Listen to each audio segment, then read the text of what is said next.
Welcome, Erin McCullough. Thank you so much for being here. Oh my gosh, thanks so much for having me. I'm excited to be here. It's awesome. So I just want to jump right in and start from the top or from the back, from the history of where, the backstory that led you to become so passionate about teaching and cultivating joy for others. Well, so it's kind of a three-parter. So bear with me on this. I'll try to make it concise and not so long. It started with, of all things, my boyfriend at the time and I went to couples counseling. We decided we needed some professional help, and we went. And in that first session, I had a panic attack, and I was like, I didn't know what it was. I'd never had one before. And the counselor explained what it was and asked me if I wanted to do some individual counseling. And through that individual counseling, I created an anxiety disorder, which is not typical, I think, for most people. You Although I created do, it within the therapy during the counseling? yeah, because what happened was that, the telling of my like trauma story over and over again, I sort of, my response to it was once I had reached the pinnacle of all the anxiety I was going to experience, I recognized that there was nothing on the other side. And so what I realized was that the anxiety was created to not feel the feelings of the things that happened. So it was basically a defense mechanism to not experience the things. And but it got really bad. I mean, for almost a year I was holed up in my home, and it wasn't immediate, right? It was this gradual, like, oh, I used to run a lot and I had a panic attack while I was running, so I stopped running, right? And then I started having them at work where I was a special ed teacher at the time. And then I got really like panicked that I was going to freak my kids out and like pass out in front of like they needed any more trauma in their life.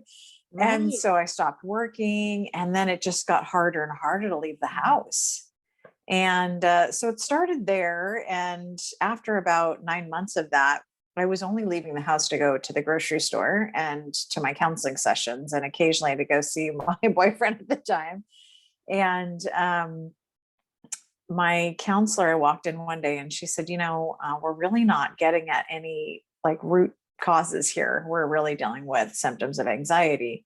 I want to send you to this homeopathic psychiatrist. So I went, and it was a 3-hour interview. She gave me a remedy, asked me to wait 20 minutes. And within that 20 minutes, my anxiety was nearly gone. And What? so, yeah, so while it navigated the chemistry piece, I still had the mental, emotional, spiritual piece to deal with. So then I thought, brilliant. I would just move to this small town in Hawaii, paradise, Mm-hmm. and, not get triggered or do any of the, like I would just live in this very simple life and it would be all wonderful. But I failed to recognize that I was going to be there still, and began to create a lot of these experiences again. Not so much the anxiety disorder, but all of the panic, the anxiety, the stress, the overwhelm. I started a business right away when I moved there, and within about 18 months it was mayhem. I had 20 plus employees, and Wow. multi six figure contracts and all kinds of things. So just navigating that, never having been an entrepreneur. That's a big um, one. yeah, it was huge. And about 10 years into the business, I had this moment that was a defining moment for me. A client called in the morning. She was super upset. I told her I'd be right over to fix the problem. And I raced over to a friend's to, in a panic, to drop my daughter off. And I backed into her driveway and I sideswiped my car and her husband's truck. And there was no damage to his car or his truck. And I like completely like obliterated the side of my car. And I turned to my friend. I was like, oh my gosh, I'm so sorry, but I got to go. So I like raced out, and I came back a couple hours later and she said, when you hit my husband's truck, he was under it working on it and he thought it was going to land on him. And I just went, this is absolutely not okay. Yeah. And so that, forced me into, not forced, but it propelled me into self development. And I started going to seminars and reading books and searching and trying to find a different way to be that made sense. And I started to reconcile some things. I started to make some changes in my business and my life. And it felt better, but I still, was kind of missing the mark. And then I found myself in a divorce, and that divorce just leveled me. And I was in this dark place, and I thought, man, I'd spent tens of thousands of dollars on seminars, and here I am in this place, and I don't have any actual strategies that I can use to get out. And so I picked up this book. You've probably heard of it. It's called A Course in Miracles. I sure have. I'm a student of A Course in Miracles. Love it. I have chills. So I picked it up, read the first month, and I was kind of like, this isn't really moving the needle. So I was not sure. But second month, I had this crazy thing happen where, like, every time I opened up the book to read the passage, it just kept saying the path is joy. The answer is joy. Joy. I just kept seeing that word joy like everywhere. And I was like, literally at the beach, just like throwing my hands in the air, just going, okay, I get it. The answer is joy, but how do I get there? I don't Yes. know how to do that. Mm-hmm. And then a series of things happened. A gentleman that I had met through a seminar company had a seminar coming up. I bought it sight unseen and went, just hoping for anything positive. And as it was a seminar it was a day-long seminar on the visualization process that he teaches. And so I was super excited about it. I went home, I called up my broker that had my business for sale. And I was like, look, I just want to let you know, my business is going to sell by the end of the month. And he was like, there haven't been any bites in 9 months. I'm not quite sure what you're talking about. And I was like, oh no, it's happening. And lo and behold, a week later, I went into a bidding war, and it ended up going into escrow. And then I got another email from that same gentleman, and I went to train under him to teach his full seminar. And I came home and I put on that seminar. And as I was standing there with my notes in hand, 5 minutes in, it was like this download from the universe. It was just like, everything that I'd ever experienced, everything I'd ever read, all of my knowledge to date, just like downloaded into my body. And I went, oh, this is what I'm supposed to do. I'm supposed to teach people how to find their joy and cultivate it daily so that they can have that as their predominant experience and actually enjoy their life now. And then I met the love of my life, and all these wonderful things happened. So it was just like, this is what it's like to actually live the life that you always wanted. And now that's what I teach people for the last 4 years. I have full body chills this whole time because I understand this so viscerally. I get this on a level that I hear you. Let me just say that I hear you. Just real quick, for people that might be experiencing some of these things, but don't really quite know what's happening, can you kind of define a panic attack? Well, so Are they different for everybody? people do have different, experiences, in their body. Like for me, it was so how I was explaining it when I was the first time I had one was I felt like I was about 2 inches tall and I was in the corner and I couldn't breathe. Like the air was being sucked out of the room. And I just was like, it just felt like everything was kind of closing in on me. I've also felt like I was going to have a heart attack before, or I've had moments where I was sure I was going to pass out, like my vision got narrow. Yeah. I mean, that's how Mhm. real this is, but Yeah, it's actually an illusion. I mean, to it me, is. anxiety or any low level experience is the same thing. It's this idea that we can control all these things, our environment, people, circumstances, ourselves, which we can, but we don't think we can. um, and the unconscious realization that we cannot. So Mm. it's that the dissonance between those two things. It's like wanting to and attempting to control everybody and everything to show up how we need them to, so that we can be okay. And the recognition that it's just not happening, like it's just not possible. Right. And that's scary. Yeah. Well, it's letting go in a very deeply profound way. That is, we humans, we want to control, like you say. I don't have a fear of flying, but when I get on a plane, this happened when I was going through divorce many years ago, all of a sudden I experienced what I think was a panic attack, because the air is fine and everything's groovy, everybody's happy. And I'm all of a sudden feel like I can't breathe. There's not enough air and I can't get out. And I was like, I can't get out of this plane. I can't get out of this plane.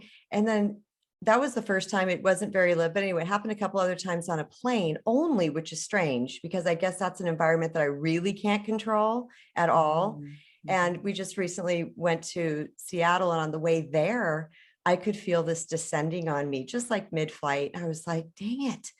But I did exactly what you said. I said, you're trying to control this right now. You have no control.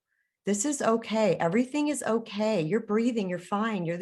And now, because I'm a little bit more practiced in it, I was able to get myself out of it. And of course, I announced it to my travel buddies, my husband and our friends, and they're like looking at me like, what? I'm like, no, this was so great. And they're like, okay, anyway, so where's our bags? So I love that you talked about avoiding triggers. This is huge because a lot of us, we have these triggers, and I think it's an unconscious mechanism where we just want to avoid them or control the situations or circumstances or people that are touching the triggers. Right. So we're like, you can't do that. You're triggering me. You can't do that. You're triggering me. So we start to hole up and try to be as small as we possibly can to avoid those triggers. So can you tell us just a little bit more about trigger avoidance and how it's actually hurting us, and maybe what we can do to start to face that? Yeah. No, this is huge. This is the crux of all the Yes. things, right? So this is what we do all day, every day. And by we, I mean literally everybody. Yes. Like we have been, shown that the way to be in this world is to avoid, avoid, avoid.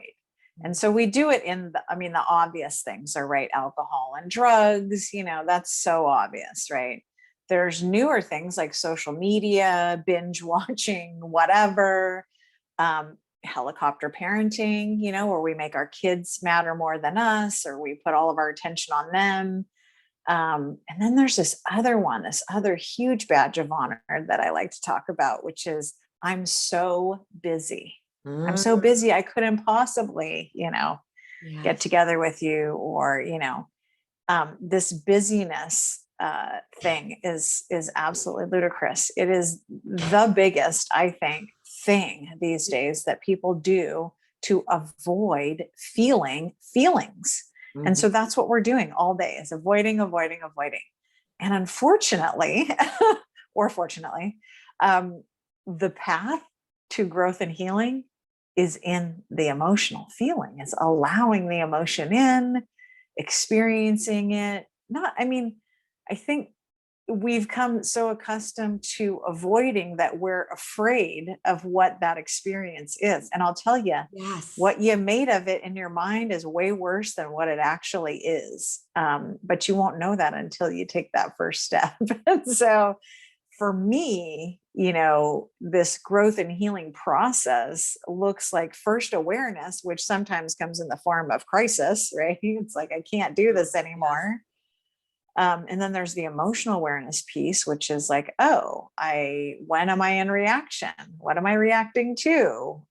What are emotions? Like, what are my go-to emotions? Is it anger? Is it, I shut down? Is it, pretend like everything's okay? Is it, whatever those go-to ones are, and you all know what they are because you do them all the time. Right. And so recognizing those, what are they, and getting intentional about what you'd like to create versus, most of the time we're going around saying stuff like, I don't want this, I don't want that, we're clear on what we don't want, but we don't get intentional about what it is we do want.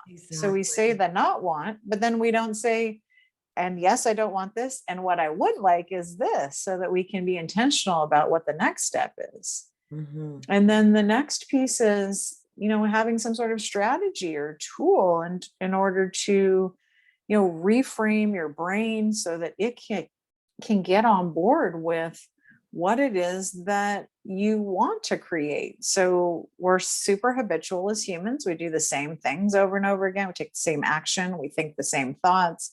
And then we keep wondering, how come we don't have different results? Mhm. And it's because our brain doesn't want us to. Mhm. It really, the subconscious mind is all about survival. And so it's really just survival piece. Yes. And that's resistance happening within. But then there's all, of course, the resistance happening outside. Your friends and family, while they love you to not be depressed or anxious or whatever, once you start to make those changes, it alerts them that, oh, geez, I might have to look at some of my own stuff, and this doesn't feel good. So maybe I don't want them to change, Right? not consciously. And No. then the last piece for change and growth is the practice of a new way of being, which is actually the hardest part, over and over again, practicing this new way when your brain and society and your friends and family would prefer you to remain as status quo. I often say to people, because I went through something 12 years ago, I won't get into the story as long, and this is your time, but the same thing. I was reduced to as far down as I could go. I felt like it was at bottom. I was at bottom. And I feel like your incident with the car and the gentleman being under it might have been, was that a bottom for you as well? Where you're just like that, okay, Yeah. last straw. Mm-hmm. Yeah. Mm-hmm. And I did my work to rise out of it. And at the end of it, not to say the end of it, because I'm always in process. To this minute, I'm in process. But when I started to feel better, I thought, this wasn't hard. I wouldn't call it hard, because people are like, oh, it's so hard. I'm like, it's different. It just felt different to me. Like you're saying, it was literally a retraining. It was a Yeah. retraining the way I was thinking. Do you Mm-hmm. agree with that? Absolutely. Yeah. Yeah. I mean, I don't believe in right, wrong, good, bad anymore. I just know that everything that's happening is on purpose and in divine order. Mhm. And until you have that recognition, then it is good or bad or hard or Right. not hard, or, and so that process is what you decide it is. And that's fine. However you want to go through that is fine. I would just say that it's less, it's more, what's the word I want to say? It's more neutral Mm. than it is anything else. Yes. And everything is neutral. It's we're the ones that bring all the things to it. We're the ones that bring the deciding of, the judgment, the whatever it is. Mhm. And so when we can get to the place of everything is neutral and I'm the one that's deciding it's these things, then it just becomes a different experience, as you said. And I would say more pleasant. But everybody's going to go through it however they go through, and I do believe we're all in the same path, different, Mm. different locations, but same path. Yeah. Different stories, same path. Yeah. Mhm.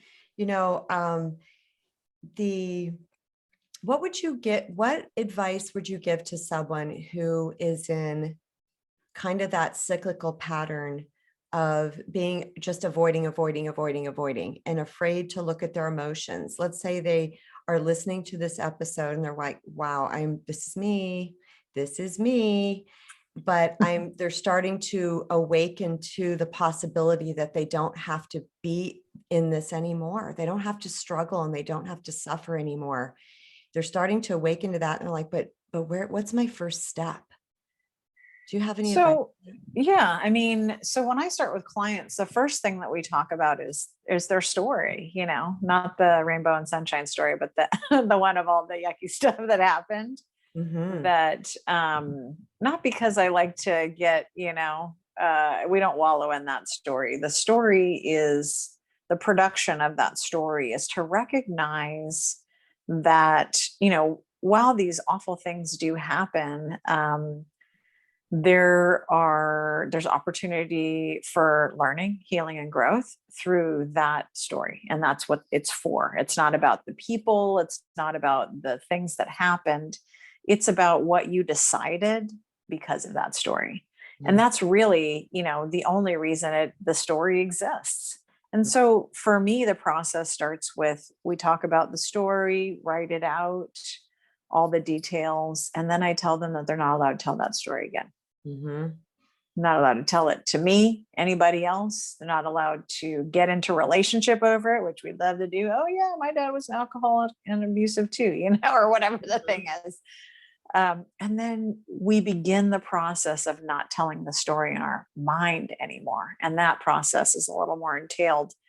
But it begins with recognizing that we have these beliefs based on that story. We had experiences. We decided things about ourselves because of those experiences, and we're still deciding. And so now we get to unpack that and recognize what are the things that are serving this future that I'd like to create and the things that are not anymore. And, learning strategies to get past those things, like you said, like practicing being different, practicing a new thing, practicing a new way to think about things, to look at things, knowing that, we can only see our lives through our own lens or our own filter based on those things. But when we get an expansion and we recognize we can see different and what is possible, then it expands. That whole view of what's possible becomes greater. And through that process, we recognize who we really are, which is not our thoughts and our emotions. It's the spectator of those things. And so I, help them create space between their story and their thoughts and their emotions and recognize, I don't have to be on this roller coaster ride anymore because I'm not that thought. I'm not that emotion. I am the one that is seeing those things. And how could I either change the thoughts, go from reaction to response, or just see it differently? Mm-hmm. Yeah. I always say a change of perception is a change in direction. Absolutely. When we see something differently, we automatically pivot, and it becomes, and I'm living testament of that, because I started seeing things differently, and they weren't as my fearful brain had concocted them to be, Yeah. So I see this a lot, that a lot of people, the reason why they hold in these things is because they have a lot of shame wrapped up around their story. Can you speak to that shame piece in them? Like how can they look at the shame, accept the shame, love the shame, and understand that it's there for a reason, and it can be unearthed? Like that shame can really hold someone back. Yeah. Shame is just not an effective response to anything. And I'm not saying it's not okay to have it. I'm just saying that nothing good comes from it. Mm-hmm. And Yeah. so while some of these things are taught through, for myself, I went to Catholic school, and there was a lot of guilt and shame and things around, this idea of that was portrayed to me of that religion and God, whether it be, right or wrong, and indoctrination or whatever, is of no interest to me or even this conversation. But there were definitely some themes, right, of things that Mm-hmm. how I was supposed to feel about all these things. And the fact that people have shame and can name it is, again, just another emotion that it's like, oh, okay. So when we recognize that we aren't the emotion, we aren't that experienced, that we are the essence of that, like the spectator that can see that, then we can create some distance and go, so that's that thing we call shame. That's that thing we call anxiety. That's that thing we call, right? So I do techniques like with people, I'll say, when you have a thought and you notice it, I want you to say to yourself, I'm having that thought about, I'm having that emotion about, because that creates the separateness. And then I do other like super fun things like, become the scientist or the private investigator of your life. Oh, there's that shame thing that I named shame. What is that? What does that feel like? What does it look like? What's its shape? What color is it? What are the edges like? Mhm. What are all the nuances about it? Not for the purpose of wallowing in any experience, but to, create again space between. Or sometimes I say, if you really like karaoke, take those words like, I have shame about X, whatever, fill in the blank, and put it on a karaoke screen and change the font and change the background color and then watch the ball bounce. I have shame about, right? Because then it's again separate. You are not your shame. You are not any of these emotions. They're Mhm. just experiences you've had that are for your benefit, are 100% supporting you in growth and healing, and they're not serving you if you're not using them that way. They're Mhm. just creating this experience of not so much wonderfulness. So Yeah, absolutely.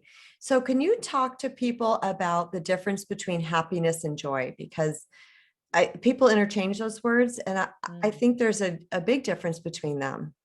I agree. Yeah, for me, how I distinguish them is happiness is based on something external. It's, you get the new car, yippee, fantastic. And then, eventually it just becomes a car or a house or sometimes a relationship or, that job promotion, because you haven't done the internal work. It's a fleeting experience. It's like, are you crossed that finish line? For me, it was that I did triathlons. I was like, oh my gosh, this is amazing. I pushed myself. I got across the line. Then I would race home to find the next race to go into. I'm like, this is ridiculous. Like, what is this? It's that Mhm. fleet, it's the momentary. Yes, I did this thing. That's amazing. Joy has those things, qualities too. It's like exuberance and like jumping up and down, but it's not always that. It also includes things like stillness and peace of mind and purpose and meaning. And it just is so like yummy and juicy and like, it's internal. So it's like it it's not beholden to people or external things in order to experience it. And that's why the cultivation of that and the experience of that is so important, because, all this mayhem can be going on outside of you. But internally, when we're grounded and neutral and like can cultivate these like, stillness and peace of mind, then that is certainly a different experience than the roller coaster of thoughts and emotions and all those things. Mhm. 100%. Wow, that's amazing. So, Erin, can you share with us the importance of slowing down? We had touched upon the fact that people wear being busy as a badge of honor. In my experience, when I have been overwhelmed, busy, and legit, so kids, work, all the things that we Mhm. juggle, as you know, you're a mother too. I felt like I could just like touch the top of the waves of my life. And I wanted to, once I started to learn what presence was, it became so much deeper. Like everything had better meaning. And this is where the joy emerged. Can you talk about like maybe some tools or tips they could do to slow down and just really start sinking in? Yeah, I mean, we do live crazy lives. We do have a lot going on.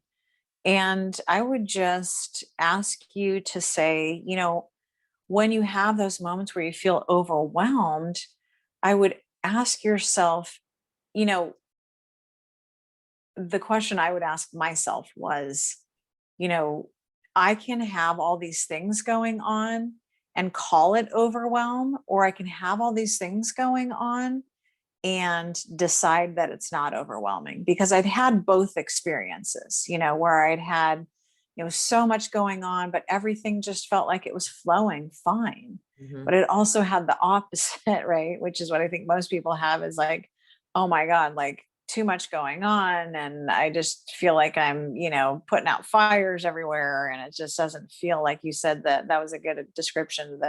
You're just the top of, not experiencing anything, just going through the motions, because you're just from here to here to there to this, and all these things need to happen, and the to-do list and all that.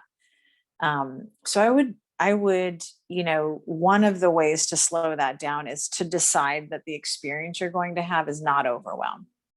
It's going to be in alignment or flow, or whatever word it is that makes you feel that. And then I would really assess, like, how am I breaking down my day? Am I starting my day in a place that has meaning and purpose, like with a meditation or a visualization, or some exercise, or whatever that grounding neutral place is for you?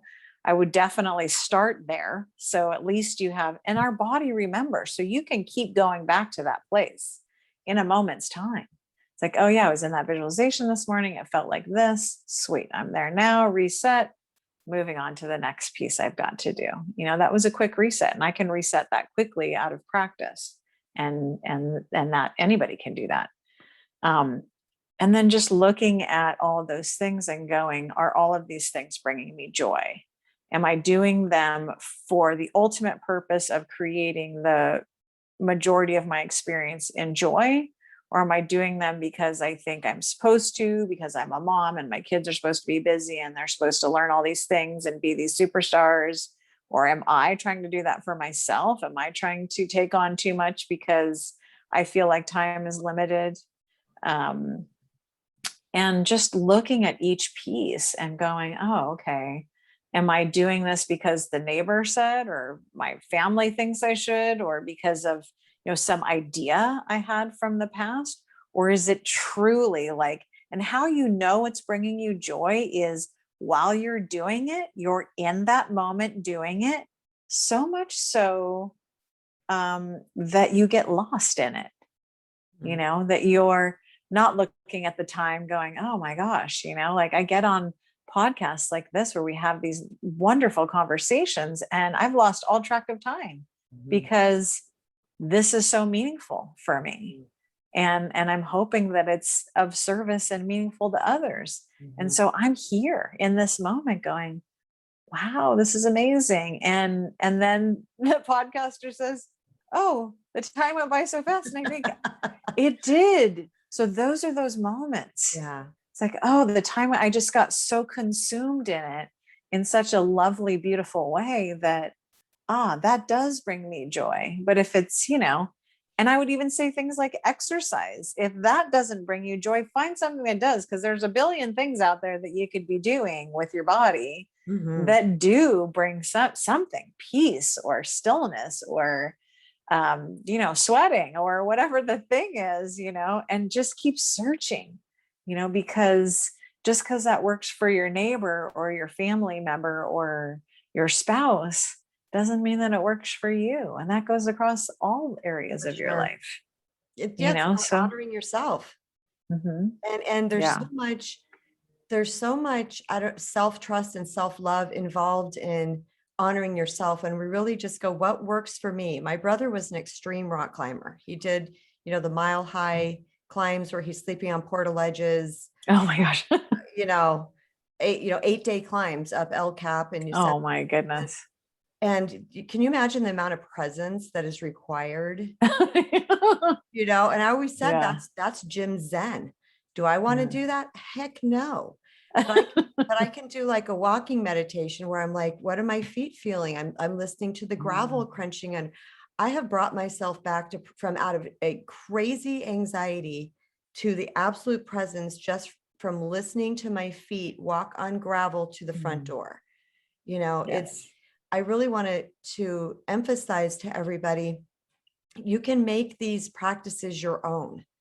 You know, it really is about getting the knowledge and wisdom from someone like Erin, and she will help work with you in that arena to find out what works with you and how can you honor yourself the most in this time as you're healing. You talked about meditation and visualization, which was perfect and timely, because I was just going to ask you that question. You know, meditation is it's talked about a lot now. And so I'm wondering if might be losing its, I'm not sure the word I want to find here, depth or whatever, because people are throwing it around like left and right now. But can you speak about meditation and visualization and what it is that it really does for us? Yeah. So first of all, meditation from my vantage point is for the sole purpose of quieting your mind. Right. So it's no thought. It's getting to the state of no thought. It's not just listening to music and drifting off and whatever into thought, which is what we're doing all the time. I mean, we were talking about that before, like, all the things that we do to not experience. Thinking is another thing. We're just constantly thinking of, I do in my classes, I'll do an exercise. I'll say, I'm going to ring a gong, listen to it from the beginning to the end. And then when you hear the gong next, and I leave just like a couple of minutes in between, listen to it from the beginning to the end, and then tell me, what happened for you, with the whole goal of having a quiet mind. I mean, all the thoughts, right? The gong. Oh, wait, did she do the gong again? I didn't hear it. Did I miss the thing? It's like, we're constantly like, we're driving around. We're totally not present. We're like thinking about all the things. We drive to, the places we work.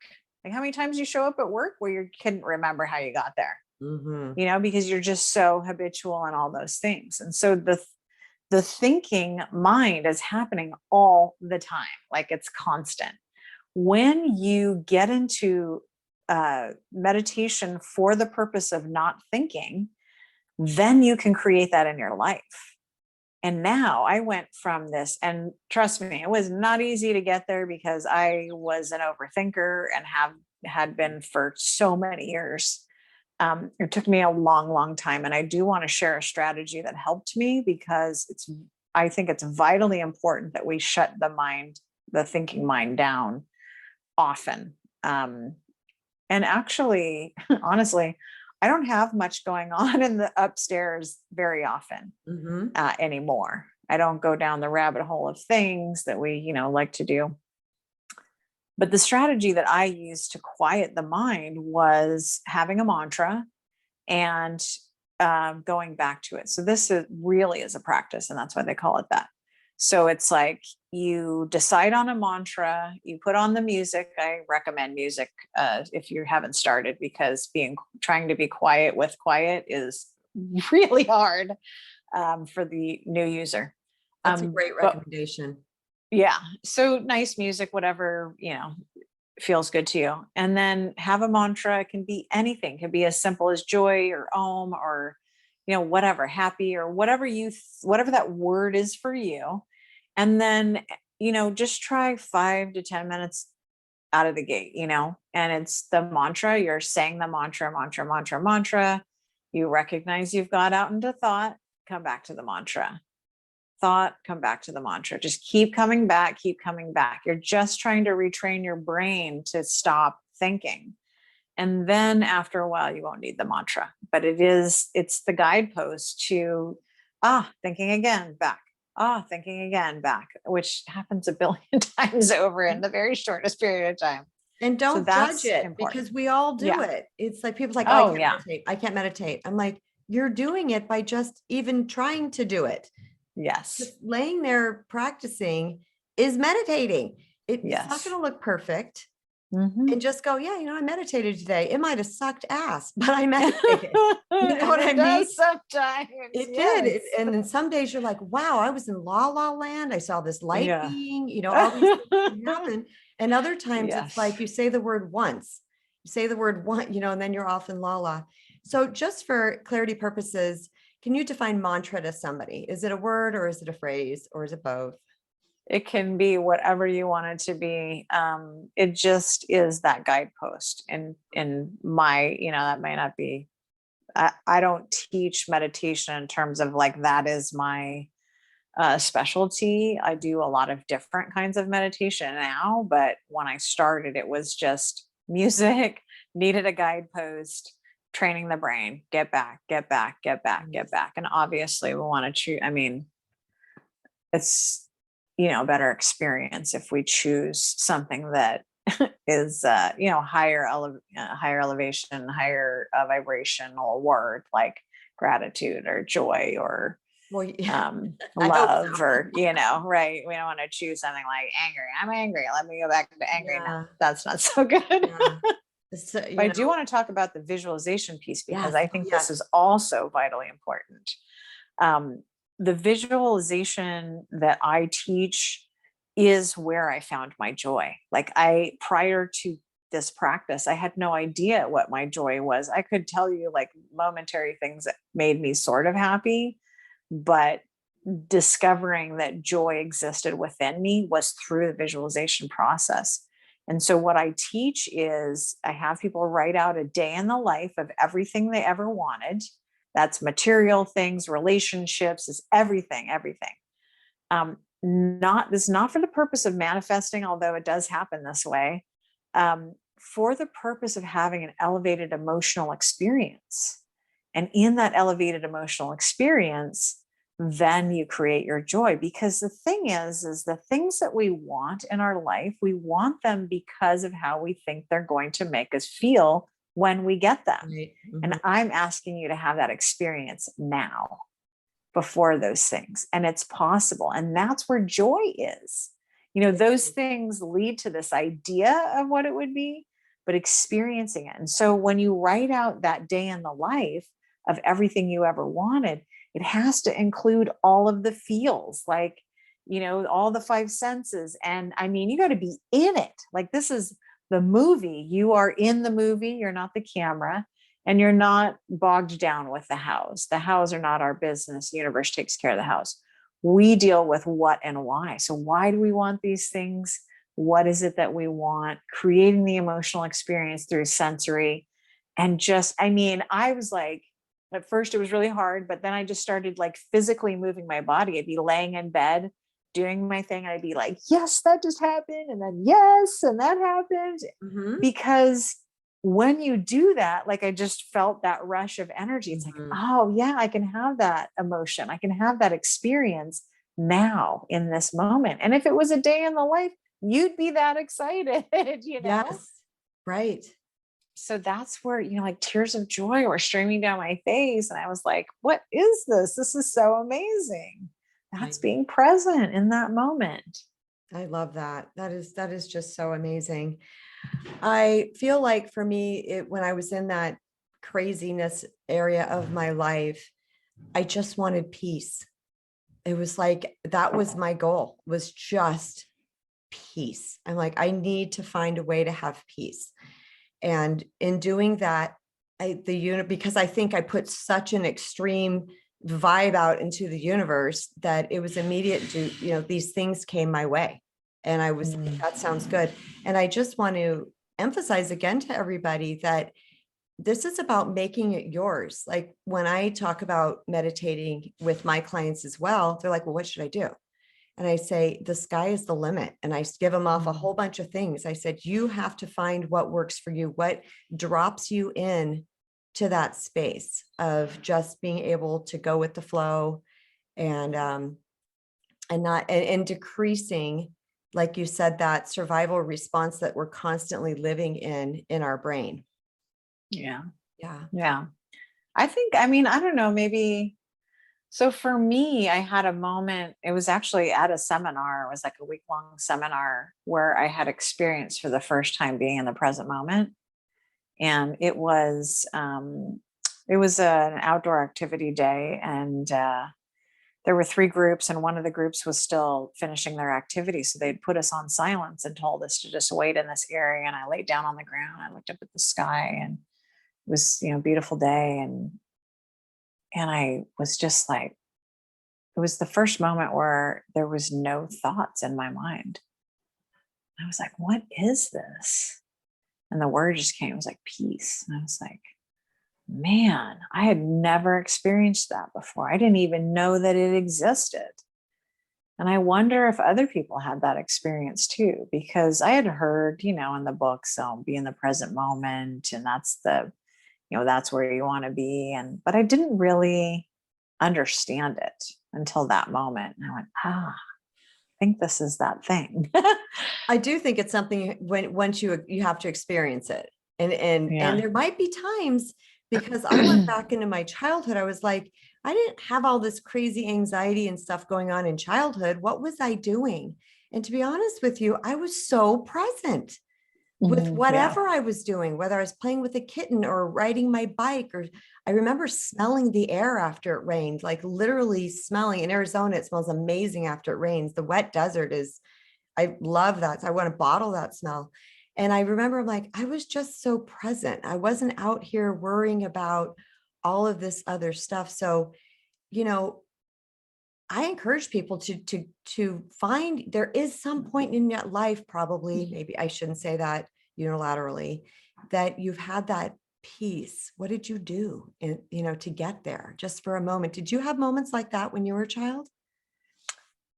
I don't remember. I don't have a whole lot of childhood memories. And that was kind of what made the counseling process sort of challenging, because, and I think that was the other piece too with the anxiety, was that I kept thinking that on the other side of the anxiety, there would be some, latent story or experience that I'd had that I just had, blocked out or something. And there was nothing there. It literally was void. And so that's how I knew. I was like, this is not real. This anxiety, this fear is not real. Can't be real, because there's nothing on the other side. Like, I made that up. So I don't recall in childhood. I had that experience at the seminar. And then I had another one where I was putting together this fundraiser for something that was like super meaningful for me. And after those 2 experiences, I was like, oh my God, that was so amazing. How do I get that back? And I was searching for years. And then that accident happened, and I went, okay, enough. Like, I've got to get somewhere. I don't know. I mean, I teach people moments to getting in the present moment, or, exercises to recognizing how to be here now. And again, it's, just like anything else, is a practice. It takes a while, but through that, it really is kind of ultra focusing on something, like I teach people to like go into their garden and just look at a flower in curiosity and wonder, like, why are you this color? Why is the petal that shape? Why, I wonder how much water and light you need. I wonder, if the soil is correct for you. And, just getting out of ourselves, it's not out of ourselves, it's out of our head, really. I mean, I often am like, if we could, like, these 2 things are so separate, it's crazy. This has got all kinds of craziness going on. This down here is present moment. So when we can get out of here and into this, different. And that's why I think that exercise, listening to, feeling your feet touching the ground and listening to the rocks, and, that gets us out of here and into this space. And don't you think there's like a little bit of a, there is a letting go process, because to allow your mind to, because I was going through a divorce at that time, and it was a crazy thing. It was a whole weird thing that was happening. It wasn't just a divorce, it was like all this other mixed up stuff. My listeners know my story. And there's a part that you have to be willing to let go of that control. Like your world is not going to implode because you let go for 5 minutes, or you're not going to, this whole thing is not going to spiral out because you get present. And I think it's actually it's the opposite of that. Is Yes. when we let go, that's when everything opens up. When we just say, I mean, sometimes it's out of sheer just like, okay, like I just can't do it anymore. And other times it's intentional. And all times that experience of just going, okay, I'm just going to watch this unfold. I'm just going to allow it. I'm just going to trust that the universe has my back and is going to support me in whatever this looks like. And it really, I mean, I think that is such a huge piece to growth, is just, okay, enough, and just allow. And it is in the letting go. And again, I'm testament to that, because I just completely let go. And I just said, show me, guide me, tell me what, when, who, what, where.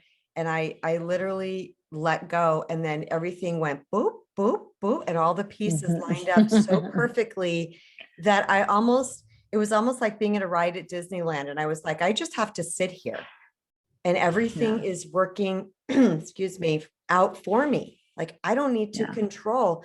And I feel like once you start to experience that, you're like, more of this, please.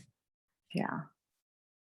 And I think it stems from this, we're so conditioned to be validated externally that we're constantly looking externally to fix things. It's like we've been taught to fix things externally as well.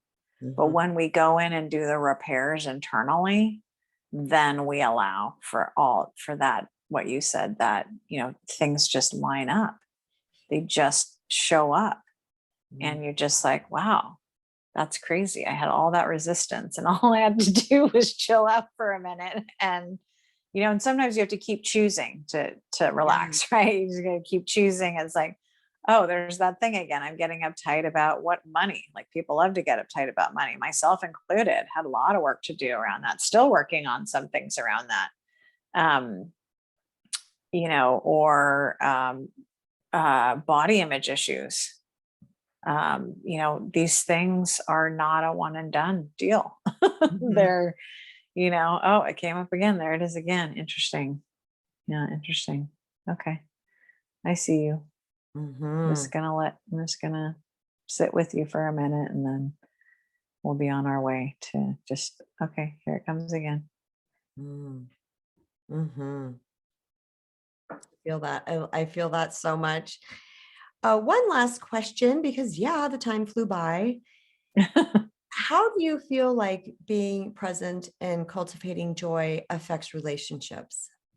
Oh my gosh. So I just started working with couples and it is so exciting. I love it because, I've worked with individuals for a long time, and it's lovely, of course, to see growth there. But I do believe that we, especially romantic relationships, are meant, like, everybody is our soulmate. Everybody that comes into our life is there to teach us something about ourselves, not about them. But in romantic relationships, like, what a delicious environment for you to see who you are. And to see your patterns and to see where healing and growth can happen. And those people we call into our lives are for that purpose. It's amazing.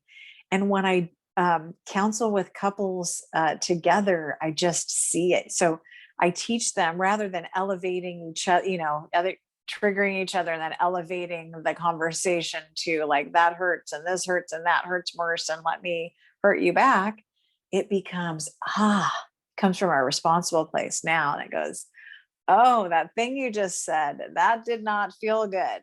And I'm letting you know that I need some work to do there. And versus, you did that and it made me feel this way. It's like, I'm letting you know that did not feel good. I definitely need some healing and growth there. And there's nothing that you can do to make that any better for me. I get to do that. And Mhm. so you get to be responsible also for the healing and growth, as well as the emotional response that you're having to them. And oh my gosh, it's so amazing to watch people like grow together and Mhm. recognize together, like, oh, there's that thing again. Thank you for bringing that up. I mean, it doesn't feel like thank you at the time, but it is Right. thank you at some point, when I you, feel like it is thank you at some point. yeah. For sure. That was my experience where I was like, ooh, look at this little nugget I'm uncovering about myself. I feel like growth becomes exciting. Oh, Once we yeah. get over the fear and the scary part of, I call it the bunny in the bush. We got this loud thing shaking behind us. We think it's a bear. And then when we finally look at it, this little tiny bunny pops out. We're like, I was scared of that. And once we get Yeah. over the bunny in the bush, it becomes really exciting. And it's like, if I can feel better and better and better and better and better, I'm going to keep looking at this stuff. Something Yeah. I've noticed, I'd like to know if you've had the same experience, is that the working, meditating, being present, just being the observer, even has helped me in my relationships in the regards that I don't react as Mm. quickly to someone's snarky attitude or snippy mood. It's more like, oh, look at them now. Oh, Yeah. okay. Someone's hangry or Yeah. like it just kind of Yeah. slows down the whole, for me, I'd like to know what it's like with you, Erin. It's like, it's a place for me to take things less personally because like you said, we've created this space between the action and its meaning. Mm. And I've created this space. So it's sometimes I have enough of enough, but Yeah. but sometimes for the most part, it's like, wow, look at what's happening over there with them. What is your experience of that? Yeah, I agree. It really becomes this movie, right? It's like this movie out here, and you're just like, oh, that's so interesting. They're in reaction to that. Oh, or sometimes it's me that's in reaction. I go, oh, that's so interesting. I'm in reaction to that. I wonder what that is. Just completely out of wonder and curiosity. I'm not, there's nothing to do other than experience it and let it be. But that shame piece is, that's where this fits in. It's like, oh, a lot of people will go to shame or blame or Yeah. fault, right? And it just becomes interesting. It just becomes the news, right? Mm. It's just like, oh, that's just the news, right? I mean, sometimes we get fired up over the news, but most of the time they're just reporting stuff. So Yeah. that's just a report. Oh, there's more data. Interesting. You Mhm. know, I there's nothing to it. It's like, oh, that's interesting. Or, all through the pandemic, being, working and having my kiddo at home and becoming a actual teacher again in that capacity was Mhm. certainly had its moments. And we and my daughter, she's pretty versed in all this stuff because she's been, Oops, you cut out. oh, did you not? You're back. You Okay. can pick up from my daughter is very pretty versed in this stuff. You cut Oh off. yeah, my daughter's pretty versed in this stuff because she, listens to what I say to clients and from the other room or whatever. And sometimes she likes to use it against me. Just say, well, going to school doesn't bring me joy, so I don't think I need to do that anymore. That's funny. But through the process of having these extra stressors that a lot of us parents had through the pandemic and things like that, it was interesting to watch my reaction, like, oh, I don't like to do homework after 5 o'clock at night, and Mhm. I noticed I'm a little agitated right now.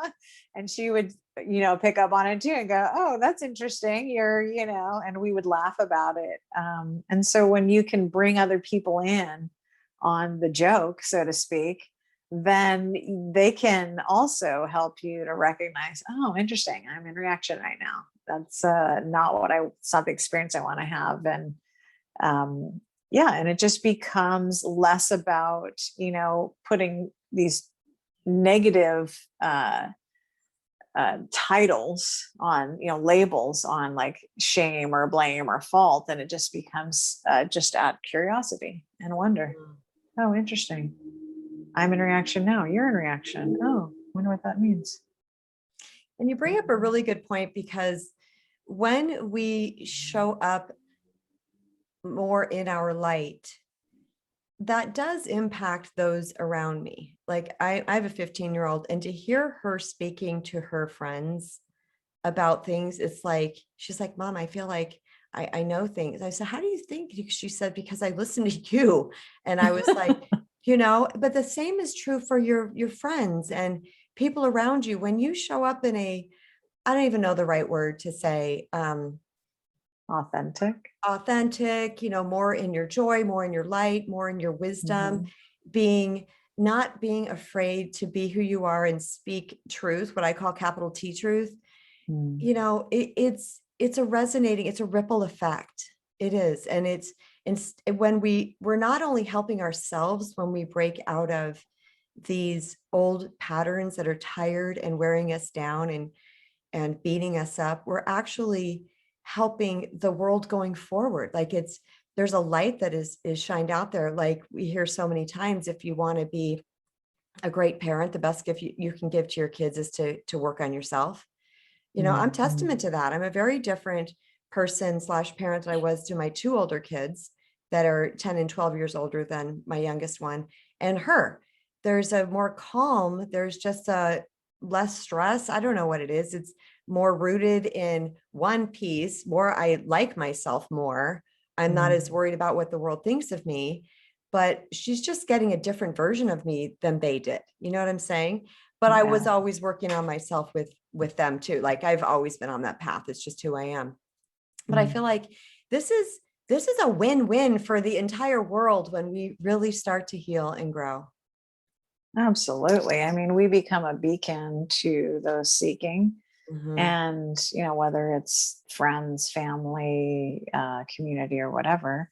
And then we, vibrate, for lack of a better way to say it, at a certain frequency that only allows, like, I used to have, just as an example, like in my past life,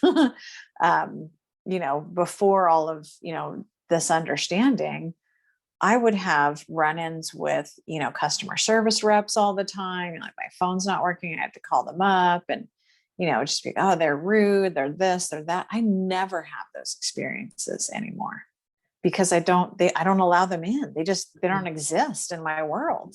And when people are rougher, short or whatever, I, again, like you were saying, don't take it personally. I just like, oh, that has more to do with them. And often I wonder if they have any awareness, like, oh, they probably don't have any awareness that that's happening. That's okay. And that gives me an opportunity to practice compassion for myself and for others.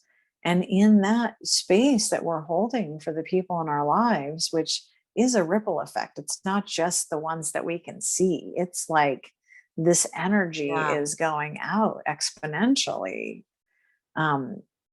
This is what's changing the world. This is what's elevating consciousness, and that it's super important because this is why we're here, is for that very purpose, to evolve as humans individually and as a collective.